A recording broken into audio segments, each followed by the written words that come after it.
talk about a very important tool or a trick that you can use to make your problems dissolve in the air.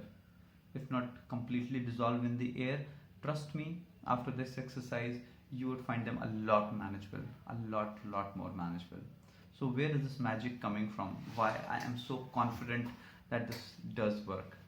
This is coming from neuro-linguistic programming. So just to give you a context, any problem is not equally serious or equally big for everyone. Something which is a very big problem for you may not be as big problem for your wife or for your husband, um, for your parents, because there is a certain relationship that we build with the problem. So at times a problem maybe will be small, but in our mind it plays big because of our value system, because of how we process that information in our mind, right? So what we do, we work on the information synthesis. What is this? How our brain processes or stores information. Let me call out a red rose. When I say red rose, try to remember a red rose. What happens? As soon as I said try to remember red rose, brain searches for red rose and brings it to your conscious mind, where you are able to imagine its color, its touch, its smell, right? At least three things pop up in your mind right away. Similarly, any problem also gets stored into your mind with these three and a lot more properties. So things are not stored with just as a problem bit, they have a lot of associated stuff, and that's how you have a certain kind of connect or a relationship built with that problem. It's about how your brain is visualizing that problem, how your brain looks at that problem. That is more important. Problem itself will not change, but your representation in mind can definitely change. And that is where some of the people find these adventurous sports very exciting. Some people are scared to death to really participate in these events, right? So it's about your association with the problem. Let's do a quick exercise here. This is a practical exercise, guys. Try it out, and I would like to see how it feels. Okay, so let's do. Try to remember. I'm going to use the same analogy that we just did for red rose. We'll use a similar exercise. Okay, go ahead, close your eyes, and answer few questions for me. Okay, close your eyes. I would assume you have closed your eyes. Now think. Close your eyes. Now look at the problem. Think of a problem in your mind and just try to see where it is located. Is it located in front of you? It is located in back of your mind, right side, left side, up, down, wherever. Try to find some spatial location in of the problem. Okay. Now figure out how real it is. I mean, are you seeing that problem as a first person, like you're standing there around you, everything is happening, or you're looking at it as a second person, like you watch a movie? It's been some time. Figure out, like, are you looking at it as a movie or you are into it? Try to understand this, right? There are two ways how you look at it. Third thing is, does it image or it's bright, a little dull, black and white, or having gray shades? Okay. Think of it, if it is big, huge, humongous, like a mountain, or maybe a sun that huge, maybe a galaxy, I mean that big, or it looks like something very small, trivial, like a marble, maybe a small stone. What is the size do you look? It looks like a big canvas, or maybe it looks like a small paper. So there could be size variation as well, right? Now let's do a quick exercise. While you have this, so what you're feeling right now is where your problem or how the brain has processed and kept this information. Okay, now let's change this.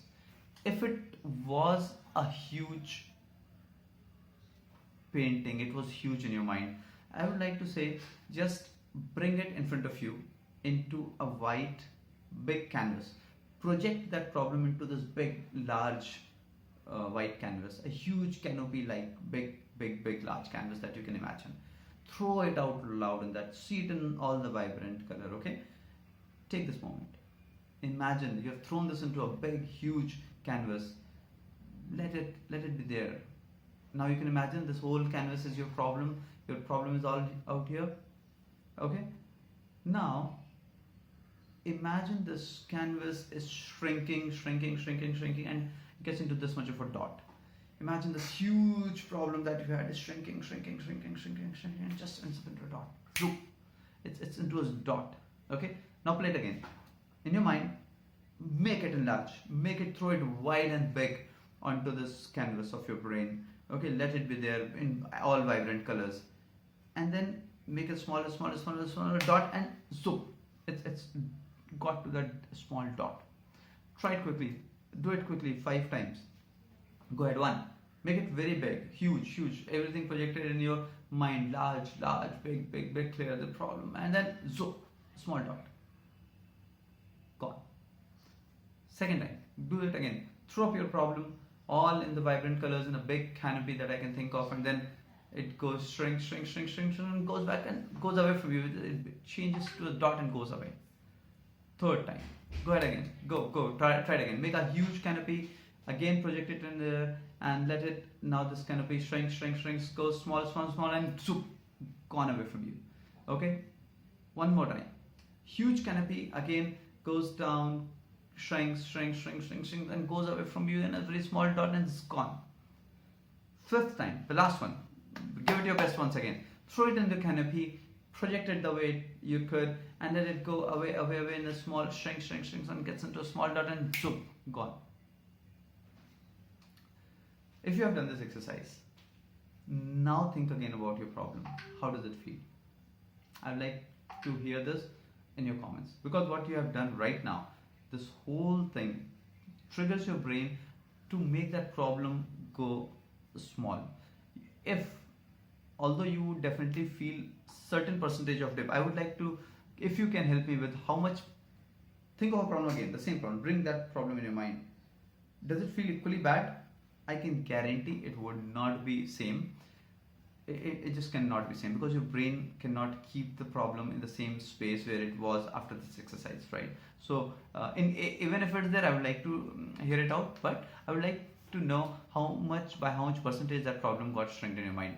Who does better in this NLP is who's very strong on imagination. People who are very good with imagination, who are not very analytical, get better results out of NLP. This is my experience. I may be not talking for the complete population on the earth, but at least for the people I've worked with, the people I know, I've seen that people who have great imaginations do wonders with NLP. So please drop in the comments how was this exercise, and I will be sharing more about how to manage your NLP in the next video. Okay, so stay tuned for that. I'll share that one. Just give it a shot and just repeat this exercise throughout the day. And if you can repeat this, even you can do it right away. Just do it for 10 times, 15 times, 20 times. I can guarantee you'll find the difference. I guarantee that. Okay, it just cannot fail. It's as long as your creativity works, as long as you're able to use it in the right context, this very simple trick will make the difference. So I would like to hear back in the comments how much easy the problem looks like. If it was 100 when you started, maybe it's 80%. Maybe you can rate it out of 10. It was problem was 10 when you started this exercise, and now it is at 5, 4, 3, whatever it is. Okay, please do share with me how did you feel about it, so that I understand please feel free to drop me any other problem that you're facing, that we can work together. Maybe any kind of fear, any kind of anxiety, any kind of stress, anything that bothers you a lot. Even for kids, this is very helpful. So we'll keep working, and I'll try to come up with more and more videos to help you with that. But stay blessed, stay happy, and NLP is very effective.